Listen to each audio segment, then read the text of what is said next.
and welcome back to another episode of This Week in WWE with TheJaseDawg. That's right. So guys, we are up to episode 40. That's right.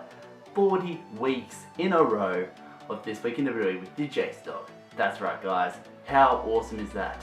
We've been talking about WWE content for 40 weeks straight. How awesome is that, guys? Thanks for all the support. Let's keep up the hard work and let's keep this channel growing. So make sure you smash that like button to show your support for the series that we do where we talk about WWE content and for everything else that we do on the channel.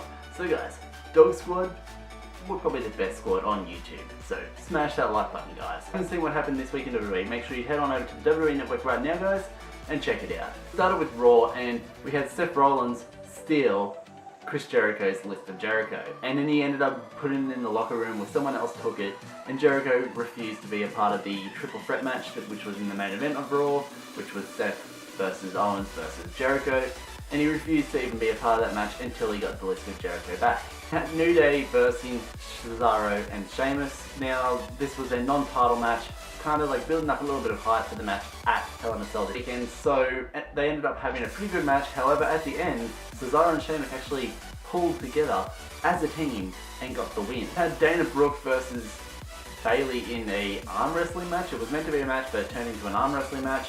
Of course, Dana won. When Bayley was actually almost winning, Dana cheap shotted her, and then it ended up Bayley hitting the Bayley to belly on Dana and sending Dana running. Bo Dallas versus Curtis Axel in a pretty much a match because Axel wanted to challenge him because of what happened. So like what happened last week when Bo attacked him, and Axel was winning most of the match. However, towards the end, Bo got a weird roll up and got the win. So it was unfortunate. Jericho then found the list, and it turns out that Braun Strowman had it. He was reading it over, and he gave it back to him, but he wanted Jericho to say please. So Jericho said please. And he's like, well, Zayn isn't on the list, you know, and he kind of threw the pen and the thing and walked off. And then Jericho's like, he's on page 4, you stupid idiot. And he goes, you know what, Strowman, for touching my personal belongings, you just made the list. And then Strowman was meant to have a match against Sami Zayn. However, it kind of turned into a bit of a fight, not a match, because Strowman didn't want a piece of Zayn because he was like, you know, wasting my time again. And Zayn hit him in the back, took him down the ring, tricked him, hit him with a couple of moves, and then Strowman threw him at the barricade and laid Zayn out. We had the main event. It was Seth versus Jericho versus Kevin Owens. The triple threat match actually was going to happen.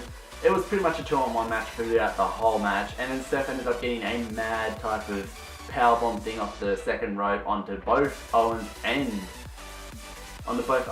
Jericho, and rolled them both up at the same time and pinned both of them at the same time and got the win. However, after the match, they both attacked him. Then they walked off. Jericho disappeared, and then Owens and Seth continued to fight, and then it ended up with Seth getting powerbombed onto the apron. This SmackDown, we had Bray Wyatt versus Kane. Now this match was pretty good, however, Luke Harper did come out. It was a no DQ match, so he got involved, of course. And then Orton came out.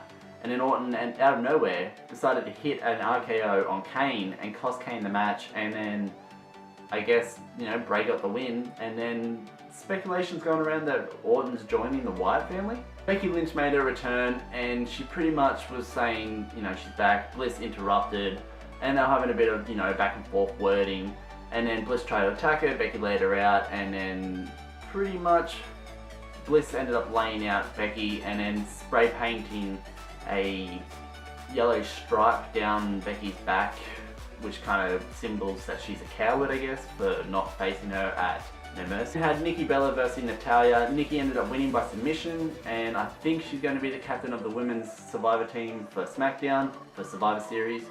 And she ended up winning with the SDFU, which is John Cena's move, and making Natalya tap.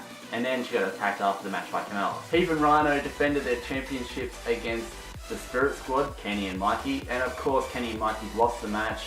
And it was a pretty good match though, but Kenny and Mikey, you knew they weren't going to win, so.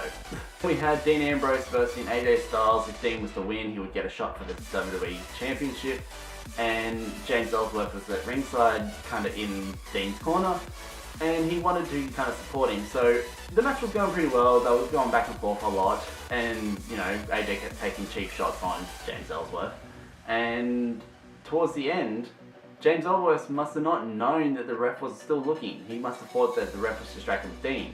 So he hit a no-chin music on AJ turn around, Dean and the ref were both looking at him, and Dean got DQ'd and lost the match.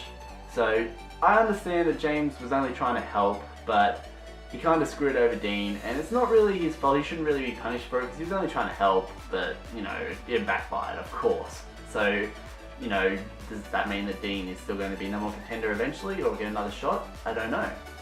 Maybe a triple threat at the next pay-per-view, Dean, Ellsworth, and AJ, that'd be fucking awesome. For NXT, we had another match in the NXT Tag Team Dusty Rhodes Classic, and it was Tommaso Ciampa and Johnny Gargano versus Ho Ho Lin and Tian Bing, which is that Chinese guy that they recently signed.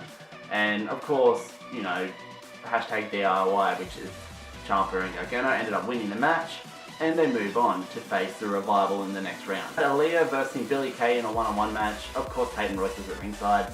It was going pretty well. Billie was, you know, carving it up like usual. Aaliyah was going back and forth every now and then as well. Peyton tried to get involved, and then out of nowhere, Liv Morgan came out and distracted Billie by attacking Peyton. And in that process, Aaliyah rolled up Billie Kay and got the win. A huge win for Aaliyah. And then after the match, you know, Liv started attacking Billie, and then Peyton got in there, and they started double teaming Liv, and then Aaliyah got in there, and it was, you know, 2-on-2. And however, of course, the Aussies, Billie and Peyton ended up getting the upper hand and laid both Aaliyah and Liv out. That Mickie James is challenging Asuka for the NXT Women's Championship at NXT Toronto, Canada. And yeah, it's going to be awesome. Like, Mickie James is returning. How cool is that, guys? And she's fighting Asuka, and Asuka wants a fight. And Asuka's been NXT champion and undefeated. And Asuka's been undefeated for pretty much a year now. So that's pretty awesome. I don't know if she's been champ for a year, but she's been undefeated for a year. And it's going to be her versus Mickie. It's going to be a good one. And had another match for the Dusty Rhodes Tag Team Classic. It was TJ Perkins and Kota Ibushi versus Lince Dorado and Mustafa Ali, and of course you knew that TJ Perkins and Kota would win the match, and they did, so they move on to verse Sanity. So it's going to be pretty cool. This Tag Team Classic is actually looking very, very good. I can't wait to see the next rounds. So guys, that's what happened in this week in WWE. If you did like this episode, make sure to hit that like button hard, guys. But not too fucking hard, don't break your computers. If you want to follow me on Instagram and Twitter, the link's in the description down below. Make sure to hit the subscribe button to join the dark one. Spread the word of the G-Funk to everybody you know. And guys, definitely hit that like button to show your support, and hit the subscribe button as well, guys. We're episode 40. We are carving it up on YouTube. It's going awesome, guys. And as always, stay